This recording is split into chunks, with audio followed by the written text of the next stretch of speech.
اور ان چیزوں کے پیچھے لگ گئے جو سلیمان کے عہد سلطنت میں شیاطین پڑھا کرتے تھے، اور سلیمان نے مطلق کفر کی بات نہیں کی، بلکہ شیطان ہی کفر کرتے تھے کہ لوگوں کو جادو سکھاتے تھے، اور وہ یعنی بنی اسرائیل ان باتوں کے بھی پیچھے لگ گئے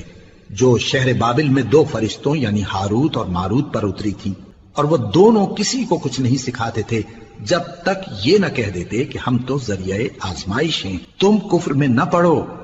غرض لوگ ان سے وہ چیز سیکھتے جس سے میاں بیوی میں جدائی ڈال دے، اور اللہ کے حکم کے سوا وہ اس چیز سے کسی کا کچھ بھی نہیں بگاڑ سکتے تھے، اور کچھ ایسے منتر سیکھتے جو ان کو نقصان ہی پہنچاتے اور فائدہ کچھ نہ دیتے، اور وہ جانتے تھے کہ جو شخص ایسی چیزوں یعنی سحر اور منتر وغیرہ کا خریدار ہوگا اس کا آخرت میں کچھ حصہ نہیں، اور جس چیز کے عوض انہوں نے اپنی جانوں کو بیچ ڈالا وہ بری تھی، کیا اچھا ہوتا جو وہ اس بات کو جانتے۔